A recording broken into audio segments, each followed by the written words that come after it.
నమస్కారం. డాకు మహారాజ్ సినిమా సంక్రాంతికి విడుదల. ఈ సినిమా బ్లాక్ బస్టర్ సక్సెస్ అయినటువంటి సందర్భంగా the god of masses Nandamuri నటసింహం Nandamuri Balakrishna garu hearty congratulations to you sir.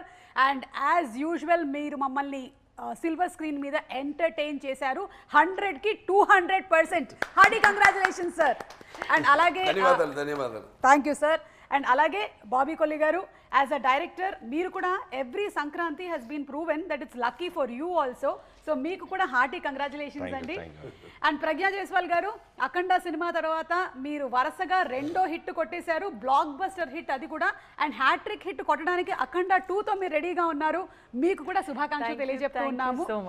And శ్రద్ధ గారు మీ పేరుకి తగ్గట్టుగానే చాలా శ్రద్ధగా పర్ఫార్మెన్స్ చేసి మీరు అందరి మన్ననలు పొందారండి. Very very hearty congratulations to you. అయితే ఈ ఇద్దరు హీరోయిన్స్ కన్నా ఎక్కువ మార్కులు కొట్టేసినటువంటి పాప మాత్రం ఇక్కడ ఉందండి. యా వేద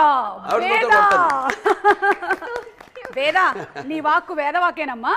సో వేద కూడా చాలా బ్రిలియంట్ పర్ఫార్మెన్స్ కనపరిచింది ఈ సినిమాలో. అండ్ వేదది ఒక డైలాగ్ కూడా ఉంది, ఆ డైలాగ్ తోనే మొదలు పెడదాం ఇవాళ. ఏమన్నారు? నీ పేరేంటి? నానాజీ. నేను జేని పట్టుకుంటే నేను రెస్పెక్ట్ ఇవ్వాలా? Super super. సంక్రాంతి అంటేనే బాలకృష్ణ గారి సినిమాలు ఆనవాయితీ. ఈ ఆనవాయితీని మరొకసారి ప్రూవ్ చేస్తూ ఈ సినిమా సక్సెస్ అయింది. బాలకృష్ణ గారు ఈ సక్సెస్ని మీరు ఎలా ఎంజాయ్ చేస్తున్నారు విత్ ద టీమ్? దీంతోనే మొదలు పెడదాము ఆర్ ఇంటర్వ్యూ. బ్రహ్మాండంగా అంటే చాలా ఆనందంగా ఉంది. వరుసగా 4వ సినిమా అఖండ అయింది, దాని తర్వాత వీరసింహారెడ్డి, తర్వాత నేలకొండ భగవంత్ కేసరి, తర్వాత ఇప్పుడు ఇది మన డాకు మహారాజ్.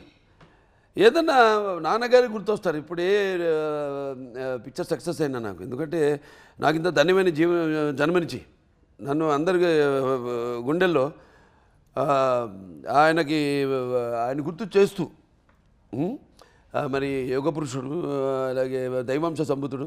నాకు ఎప్పుడు అంటుంటాను, నేను నా తండ్రి కాదు, నా గురువు, నా దైవం. అసలు విశ్వానికే నటన ఎలా ఉంటుందో చూపించిన కారణ జన్ముడు, విశ్వవిఖ్యాత నట సార్వభౌమ నటరత్న